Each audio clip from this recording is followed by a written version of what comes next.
Can be hard when you grow up. People fill you with doubt. You start thinking about what you're gonna do now. And it's do or die, gotta make it count. So lose your worries, let your problems go on until my whole body burns out. I ain't never gonna slow down. I ain't never gonna slow down. Welcome everyone, this is Coaching in Session. My name is Michael Rearden and I will be your mindset coach today. And today we're going to be talking about being a rebel or being a leader or being a follower. You might think, oh, being the leader is going to be the top dog. Okay, well, I thought so too.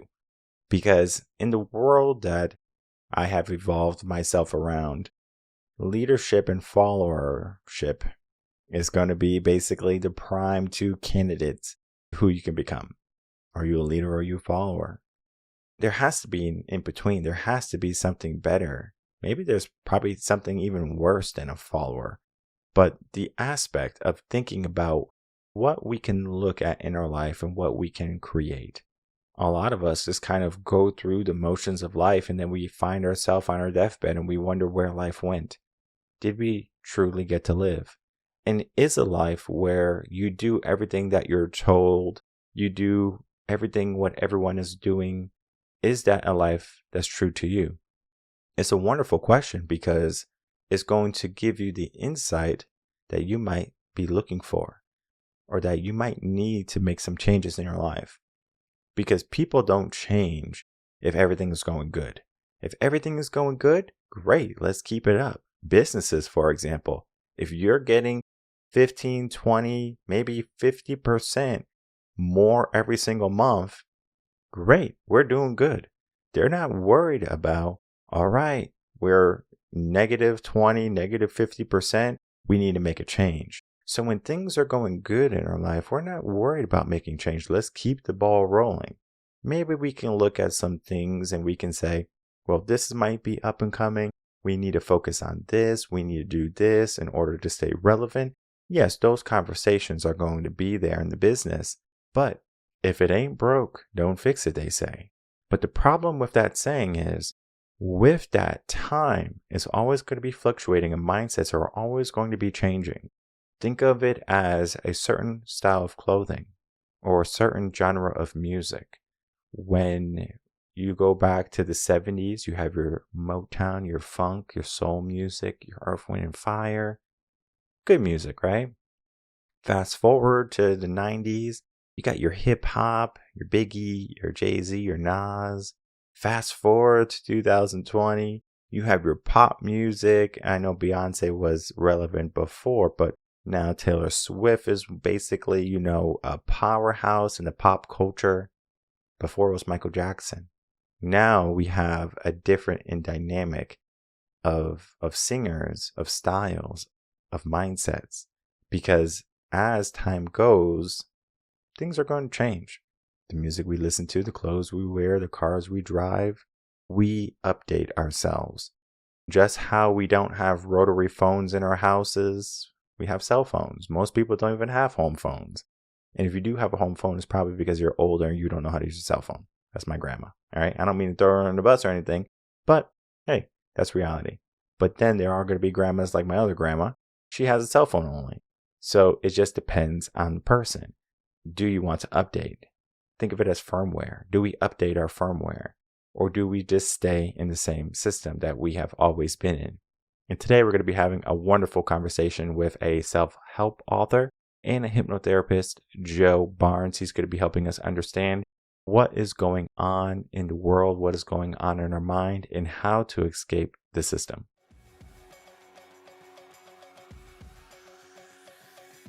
Welcome, Joe Barnes, to Coaching in Session. How are you doing? I'm good, thanks, Michael. Today we're going to be having you on as a self-help author and a hypnotherapist. I love to have authors on because the journey of writing a book is not easy. It is an arduous task, but we want to instill our bits of wisdom into the world that's going to be in the libraries, going to be in audiobooks, formats that's always going to be there, even when we're long gone, because we have something to share and you do have something to share. And that's why you're on today. In your own words, can you tell the world who you are, what you do, and how you help? Okay, so I'm Joe Barnes. I'm the author of 4 self-help books. My most recently released is this one here, The Rebel Code. That got published right at the end of last year. Also been a hypnotherapist for almost 20 years. And combining those two, my sort of passion is to help people break free from, well, those who want to break free from conventional living and working jobs. I help them make that transition into a more passion-led life, a more authentic life, and hopefully building the life of their dreams. So, The Rebel Code is a book about getting people out of the, I guess you can say, the indoctrinated 9 to 5 system. It is, but it's also about discovering that you're a rebel. The start of the book, I basically say there are 3 types of people living on the planet. You're either a leader, a follower, or a rebel.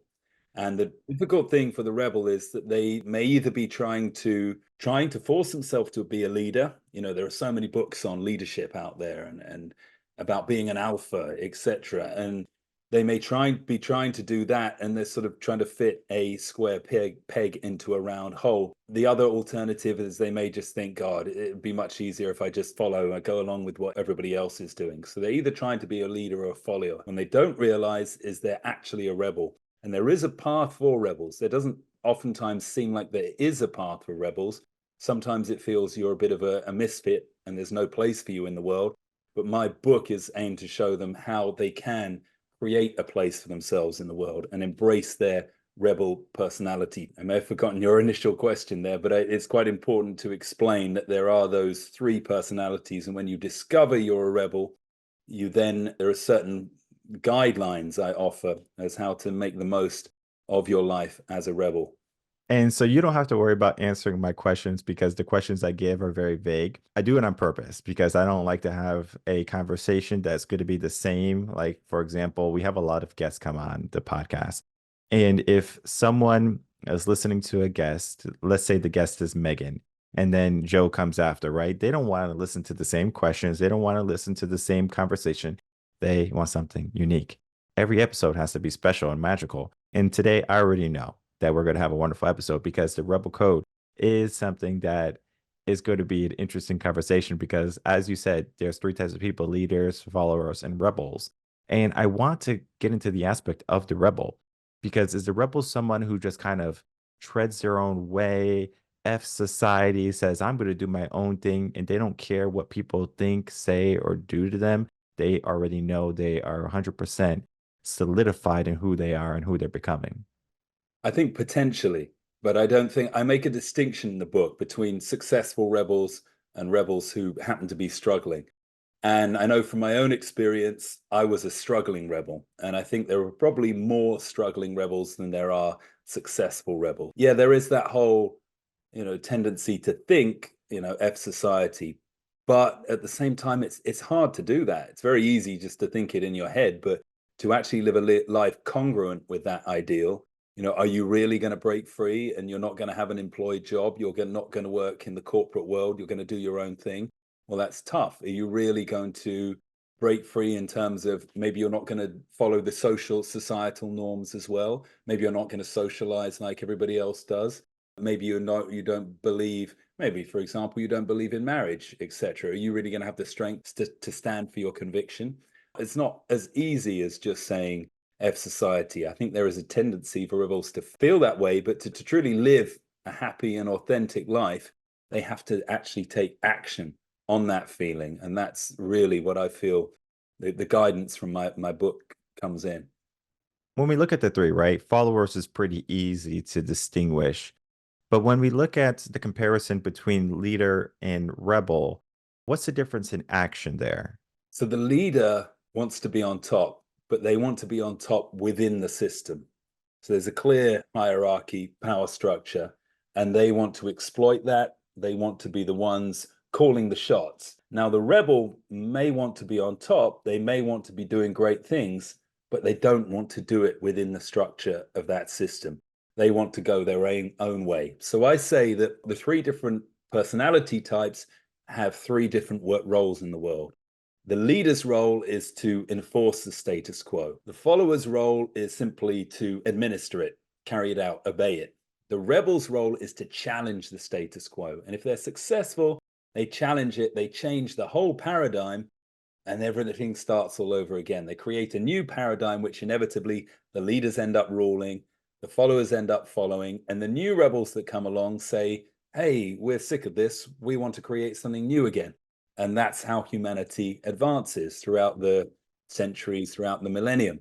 But my point now, and why I feel the book is poignant now, is I feel we're stagnating. I think there's too much conformity in society, too much materialism, superficiality. We need our rebels to come forward and facilitate some kind of change. And that's why I felt the right time to write the book. And the question I want to lead next to is, as you said, like we're in a world where we're kind of stuck, right? We're stagnated. Do you find that rebels are not being created more so today than maybe 50 years ago? Because we have everything given to us from our social media, our news, everything is telling us what to do versus us deciding what we would like to do. Don't know is the answer. I think in likelihood, there's probably just as many rebels, but I think they're more afraid to come forwards now because, as you mentioned, social media is a big thing. We've got to be seen. We want to fit in. We want to be popular. We don't want to, not many people. There's a Japanese book, I think, called Having the Courage to be Disliked. Not many people have the courage to go their own way, to be disliked, especially in a social media driven world.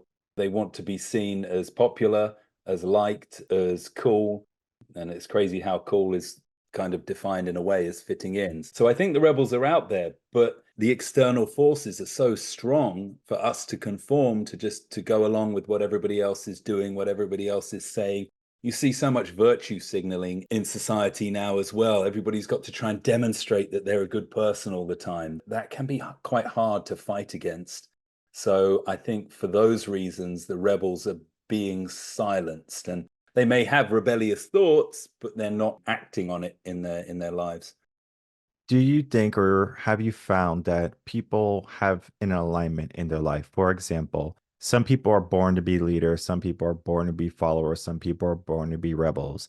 And if they are born for that, can they make a change? So if they're a leader, can they be a rebel? Or if they're a rebel, can they be a follower? I think followers basically the bottom level where everyone can conform to being a follower quite easily. But when it comes to leadership and maybe even being a rebel or a successful rebel, it will require a bit more work. Follower might be the base, but then, the potential to be a leader or a rebel, does everyone have that within them?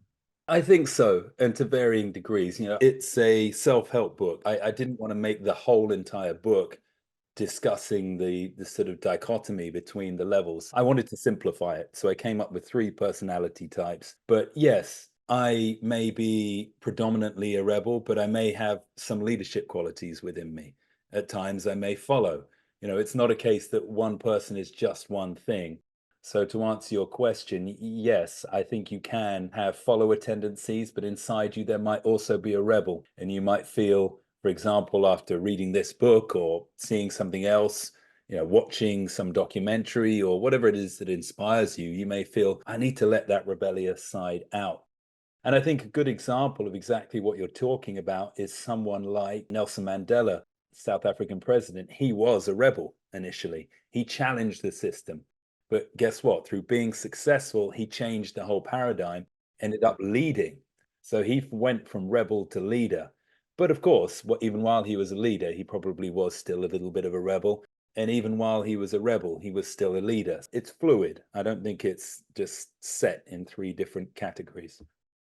No, yeah, I definitely agree with that. It's just an interesting concept because if you think about like all the greatest motivational speakers in the world, they only say you are a leader or you're a follower. But then to give another aspect of rebel is very interesting because in our world today, we have a lot of people that would like to consider themselves rebels, but then again, they're just following like-minded individuals too. In a sense, they're not necessarily willing to go down a path by themselves. And I'm not saying that every rebel is by themselves, like they're the lone warriors, but it's more of the mindset because I'm sure you're probably familiar with the saying, sold your soul. So, like, you might be a person that is going down this path and you're righteous and you're doing all the things that you feel is appropriate for yourself, the world, the family, whoever. But then someone says, "Hey, we want you to, work for our company. We're going to pay you X amount of money." The money can kind of cloud ourselves. So in a sense, we give up our rebellion, maybe become the leader for that company, the spokesperson, and we are the leader talking to all the followers. I was just thinking about so many different dynamics that could happen from a rebel standpoint because it's almost like the in between, but it's almost like a separate category, if that even makes sense. It's a very interesting topic. I think exactly as you point out, these motivational speakers or business gurus, whatever it might be, tend to only speak in terms of leaders and followers. And I just felt that didn't cover it all. I felt there are people who don't fit neatly into those categories. And not everybody wants to be a leader in the sense that leading within the system. Some people want to shake things up. I did feel there was a space to express that. And I wanted to get into, because you've been in this field for a long time, 4 books and 20 years as a hypnotherapist. We talk about some of the changes and some of the difference that you have seen from maybe when you begun your work to now where we are today? In terms of, well, Mindset of individuals. I began my work as a hypnotherapist before I was an author. And I think people are more open to hypnotherapy now, to the personal development world. I mean, they were back then as well. For example, Anthony Robbins was very popular back then. But I think the rise of the internet, the advent of YouTube and social media has just exploded the personal development space. I don't know if you look at what it's valued at now compared to what it was valued at 20 years ago. I'm sure it's 2, 3, 4 times the size that it was. So I think people are more and more open to how they can change themselves. And I think that's a really good thing, because otherwise you do tend to feel a bit stuck. You don't feel, I think personal development teaches you that you have some ability to influence your life, that you can shape your reality. Whereas society teaches you that you've just got to fit in. You've got to find your place, fit in. If you don't like it, well, that doesn't really matter. You've just got to survive, pay your bills, support your family, and that's that. Whereas personal development presents you with this exciting option of actually being able to manifest and create your own reality. So I've always seen personal development as a little bit rebellious against the system and society, because it's saying, hey, you can have the life that you want. Whereas society says, no, you've just got to fit in and take what's given to you and be happy for it. That's what attracted me to personal development in the first place, even before I ever thought of, concept of rebels, etc. Was this idea, the first ever time somebody told me I could have what I wanted from my life was a book. Was a book called The Power of Your Subconscious Mind. Prior to that, I'd spent 22 years on this planet, and not a single individual, including my parents, teachers, ever said to me, yeah, go for your dreams. You can create a life you love. It was always, you just got to do what other people tell you. You've just got to try and fit in, etc. I just hope, in terms of going back to your question about mindset shift, I would hope that more people now are waking up to this idea that we have some power to shape and create our reality. Yeah. It is going to be a industry that's going to continue to grow easily for the next 70 years. That's just a minimum that I have found. Because if we look at our education system, and we're all, I guess, a part of that, we don't necessarily have teachers that are going to say you could be anything you want, right? They're just going to be going in there maybe for a paycheck to teach a curriculum. Maybe they love their job, right? But there's going to be limits that are going to be given to us. There's going to be fears that we develop from schools, from our F's that we get on our report cards, or our D's, or our pink slips if we're bad or we misbehave. We learn limits, whether it be intentionally or unintentionally, we learn them. And if we fast forward from when we are in pre-K, kindergarten, and now we're 18, we're graduating high school, how many of those students do you think are prepared for the world? Unless their parents were involved, helping them along the way, giving them what they needed, almost none. That means what's going to happen is many of these students are going to seek education outside of the typical education patterns that they would go through K to 12 and then maybe college. A lot of people are going into the self-help world, reading books, getting coaches, seeking therapy. That right there is going to help them go in their mind and to find the answers that were never presented to them because they were never told to look at them. Do you find that today a lot of people come to you with no purpose, no drive, no aspirations for more in their life? Yes, but they come to me looking for that. Exactly. Not a case of they want it. They believe there's got to be something out there better than what they've been told reality is. That's my books, my book writing side of things and my online coaching. With hypnotherapy, people come to me with specific issues. They want to stop smoking, or they want to lose weight, or they have health anxiety, etc. But yes, my wider work with my books, and it's sometimes having an inkling of what the purpose is, but not knowing how to take the steps to get there. I think that's a first step. You can feel lost in that position. You can feel that you can never be free to do the things you want, but at least you realize that there could be something out there. At least you're not just a follower or a robot stuck in the system and not questioning anything. I think asking those questions in itself is the first step to finding something, being able to create a greater life. So the first question we need to be asking ourselves is there something else out there? Or I know there's something else out there for me. How would they begin to proceed after that? Well, I write about this a lot in all of my books, and it's also I think it's the second step in the Rebel Code, and that is I advise rebels to do it, but to be honest, I advise anyone to do it, even if you don't resonate with the rebel personality type. I say be guided by your heart when making major life decisions. You have to learn to connect with your heart and your intuition. You see, the system that we live in, society, teaches us to make decisions based on what makes sense, based on logic. And we've got to reason things out. What's going to make us the most money? What's going to be the best for our prospects in terms of status, in terms of who we might be able to marry, etc. And having a life within society.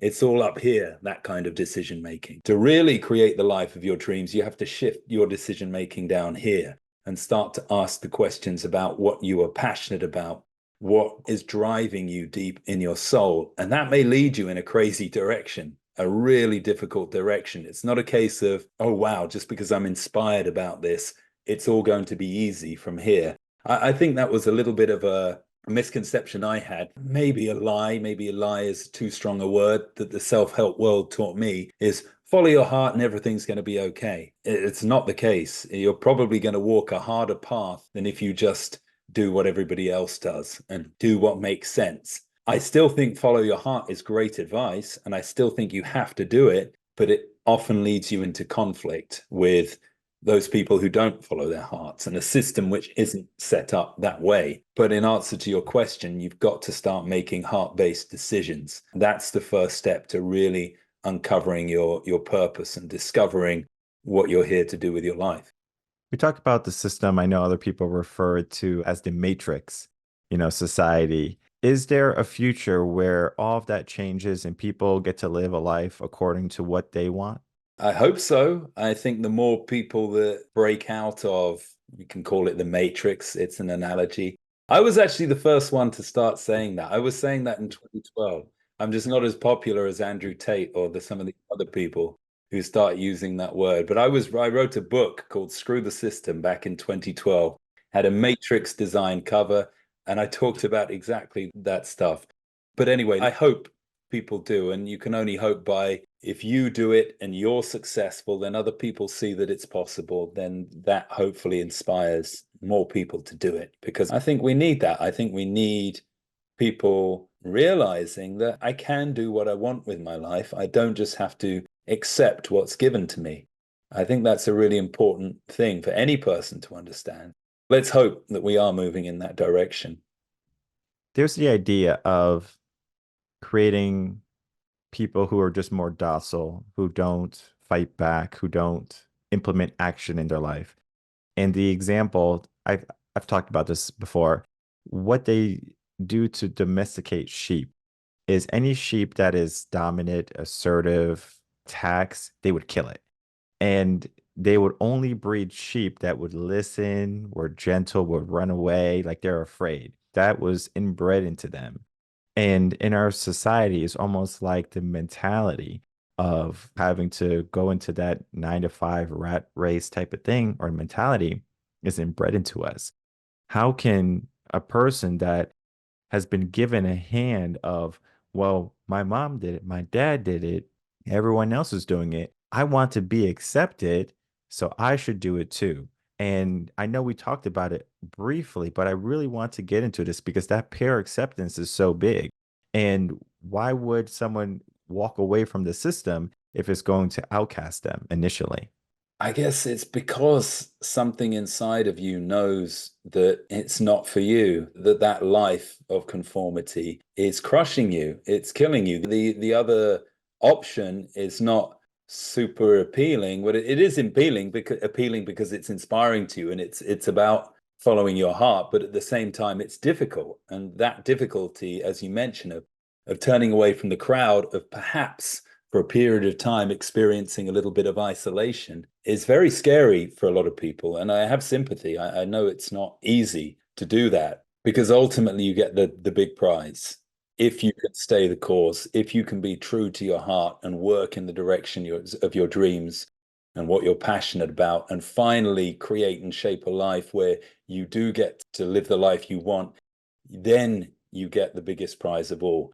I say in my book that a typical leader's life could be a 9 or an 8 out of 10. A typical follower's life could range between 7 and 4 out of 10. A rebel can be down at a 3 or a 2 out of 10, but they also have the potential to hit 10 out of 10.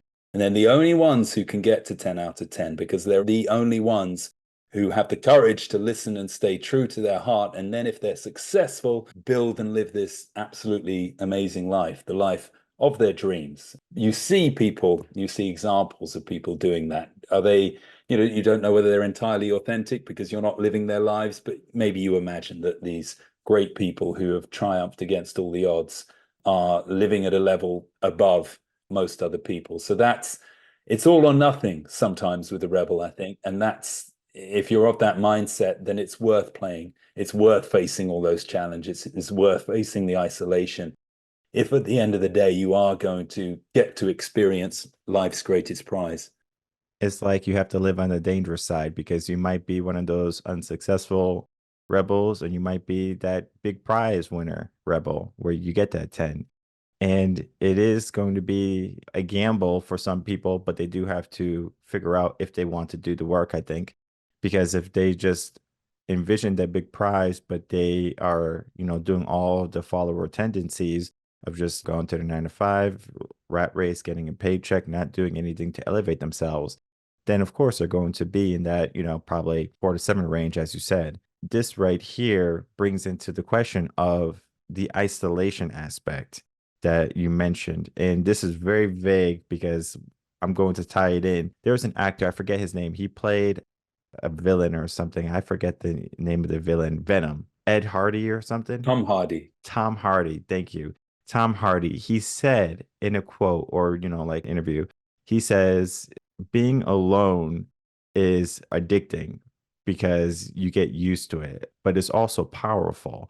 So that isolation can create a power, but then it can also be an addictive aspect where you just want to stay by yourself. When we think of some of the greatest inventors, some of the scientists in the world, they're very secluded, but they're great minds. Do you find that rebels have those minds also? I would think so. I think it's a double-edged sword because I think every personality type, and I say this in my book, leader, follower, rebel, we all need connection. We're all human at the end of the day. But there are great things that can occur through isolation. I think the writer Bukowski, was it Charles Bukowski? He's got a poem that he wrote, and it's about the tough life that everybody trying to forge a path on their own must face. He worked at a post office for something like 20, 30 years and kept failing at his dream to be a writer. He eventually succeeded in his 50s. And he wrote this brilliant poem called Go All the Way. That's it. It's about how you've got to go all the way in life. And he said isolation is a gift. Sort of speaks to your point that when you're isolated, you haven't got as many distractions. Haven't got negative people dragging you down. You haven't got irrelevant stuff going on in your life. You're free to focus 100% on what matters to you. But at the same time, I do think you need to balance that with some kind of connection. Otherwise, it could, that isolation in some sense is a gift, but it's also a curse, because if you're not spending enough time with other people, you can lose your humanity a little bit. I think any would-be rebel out there has got to be careful when it comes to isolation. It can give you great power, but you must balance it as well to make sure you don't become too detached. I loved our conversation today because the rebel code was not something I ever thought about. Like, think of it as like if you do something in your life and you're really good at it, but you don't necessarily think of it as a profession until you get a mentor or coach or someone in your life saying, hey, you're really good at that. Like, you should do that for the rest of your life. Like, you'll make millions of dollars. It was almost like that because I like to think of myself not so much as a leader, alpha, and stuff like that. Like, that doesn't really seem appeasing to me. But then I'm definitely not a follower. I know that 100%. Rebel is definitely an enticing aspect because I hear it all the time from my mom and my sister. They're like, why you gotta be a rebel? And it's just so interesting. So I'm definitely going to be checking out your book, The Rebel Code. I think it's going to give me so much more insight on the mindset of a rebel because even though I've been labeled it, I have never really looked at it in the sense of, am I a rebel? Am I someone who's going against it? I just thought of it as a natural being, a natural place. But again, loved our conversation. As we begin to wrap up, I would love to get some final words from you and then for you to tell the audience where they can find you. Great. Yeah, sure. Well, check out my website. It's www.escapethesystemnow.com. So you can read my blog there. You can read about my other books there. And basically, as I mentioned, just take a look at my new book, The Rebel Code. For listeners of your podcast, Michael, I'm going to reduce the price to just $1 for the electronic version. I can't do it for the paperback, but $1 for the electronic version for 48 hours. I don't know when this is going live, but whenever it is, I'll make sure to reduce the price. So if you are watching this now, shortly after it's aired, then you can pick it up for just $1. I'll send you a link. Those are the best two places to get hold of me. If you want to follow me on Instagram, it's Escape the System 19. Always happy to hear from readers. If you want to just send me an email, if you have any questions, any feedback on what I've discussed today, or whether you read the book and want to talk about it a little further, I'm always happy to hear from my readers. So please do get in touch. Perfect. And I will make it easy for everyone. All of the links, including the book, will be in the description box below so people can check you out, learn more about what you're doing. And then I just love the aspect of escape the system. It's almost like an adventure. It's just like, can we do it or can we not? And in our life today, we do have to test our bounds because we have been limits for so long. And many people have forgotten their true power, what they can accomplish, what they can do. And I just love the aspect of self-help. What I do is self-help, I guess. But, helping people get into the mindset, getting into the frame that they can change their life. So I want to thank you so much, Joe, for coming on, talking about your work, and then helping people escape the system. All right, everyone. I'd like to thank you so much for watching that interview with Joe Barnes and myself. As you can see, I was asking a lot of questions about this rebel mindset because I don't know if I'm a rebel or not. And I might be a rebel thinking about it. I don't necessarily like this system, but then I'm not over here saying beat the system, defeat the system. Like I'm not into whole movements like the BLM and the Black Panthers and all of this nonsense stuff. I'm like, if I want to make some changes, I make some changes. And I don't care if I'm doing it by myself. And I remember when I was speaking to my wife, this is probably like early on. I don't even know what month it was, but I remember I was speaking with her. I was like, if you want to be a person, just that does things in life, you have a couple of options in a way to do it. You can find like-minded individuals and you can, be together and you can create something together with a unity mindset.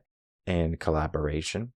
You can just kind of, follow the system, and then whatever you get, one is going to be an aspect of working together, not following the system. You're not a follower, you are a leader of multiple people. And then the follower aspect is you basically have no say in the matter. You just kind of do what you're told, just do everything. But then I presented a way of you can be on a desert island and you get to choose exactly what's around you. If you don't like a person, get rid of them. If you don't like a situation, change it. This right here might have been the rebel mindset. This right here might have been the rebel frame that we have spoken about today. But yet, we have to dive deeper. And I'm excited to read his book, The Rebel Code, because this right here is going to give me a clearer understanding of my mindset. And I am a mindset coach. Yes, I understand. I can help people with their mindset, I can help people with their families, I can help people with their relationships, their health and their fitness. I can help you all around. What I will say is I have adapted a life of learning. I'm not going to just be that old guy that's 70 years old that is not relatable to what's current and trending. Because when I get, my, 15, 16, 70-year-old clients come in because their parents say, this person's on the wrong path, their child is on the wrong path. And I'm like, are they really on the wrong path, or are they just not on the path that you want for them? And sure enough, they are just not on the path that their parents can understand, because they are thinking more old school. Just how we talked about generational mindsets, that old school way of thinking is not current to the current way of thinking. So we do have to be relatable, and we do have to think in the current sense. But then we also have to always have the air of, well, what do you truly want? Do you want what someone else has or someone else has attained? Does that seem like something good to you? Is that going to lead to the life that you want? Are you just going to be someone who's just passive and accept whatever you get? There are people like that because maybe they haven't been told what they can accomplish, what they can do in their life, what they will do in their life. And so they just settle for whatever they get. I like to call it the scraps. They get the scraps, whatever, the followers is like, yeah, like whatever I get, I get. Same people who said, oh, let's get back to normal. What's normal? Normal was what, going to 9 to 5 where you were unhappy, and then now you're afraid and you would rather be unhappy than afraid. It was an interesting time when people were saying, let's get back to normal. What was normal?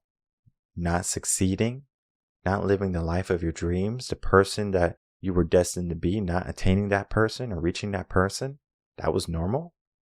And you can understand why mindset is so important now. People are selling themselves short. You don't know your value. You don't know how powerful you are. You don't know what you can accomplish. And it's because people haven't told you. It's because you have been told a set of limiting beliefs and you have to get rid of them. In a sense, you have to be a rebel, but how can you be successful? There's many steps that you can take.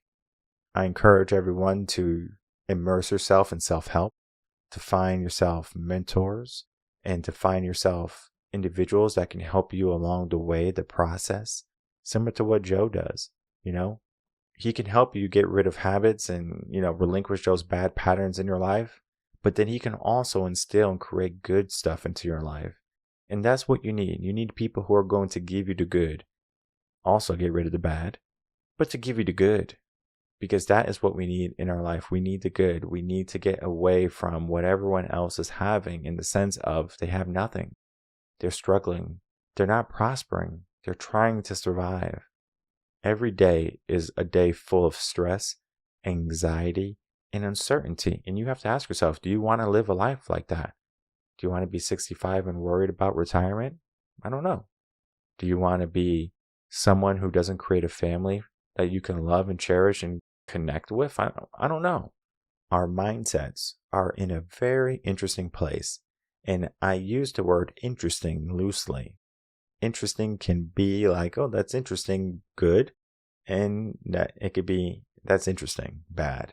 I'm going to lean more on the side of interesting, bad, because we need to make some changes if we want to have a life that we can be truly proud of following the regime, following the system, following what you have been told to do is not going to lead to the life that you truly desire and you want. You might think you want these things, but for the people who have finally achieved success, greatness, money, wealth, monetary wealth, materialistic goods, they're not happy. They're not fulfilled. I can't tell you how many clients that I have that have millions of dollars in the bank, and they're not happy. They're not fulfilled. They have all of these bad habits. Why? Because they're not doing something that's true to them. They have not done the work. They have become leaders, yes. They have become wealthy, yes. But fulfillment is not necessarily there. They question it quite frequently. And they ask, should I give it all up? I'm going to say that if you have created something good in your life, don't give it up. Learn how to incorporate what you have done good into what you're trying to create now. You can't reverse time. So if you were a person that sacrificed family, be there today for them. If you were a person that sacrificed your health, be a person that gets yourself into the best shape of your life. It seems like, well, it's too late. No. It's never too late. As long as you're alive, as long as you're able to make some changes. If you're listening to this, you're alive. You are here. You have an opportunity to change. So I encourage everyone to check out the books that Joe has written, to check out his work on his website, to follow him on social media. A great, wonderful soul who's going to be helping people become a better version of themselves. It might not be the typical normal from following the system and doing everything that you're supposed to do, getting a college degree. It's going to be something that's going to be true and unique to yourself. And as always, if you need any more help, RevenConcepts.com will be more than happy to assist you on that journey to the best you possible.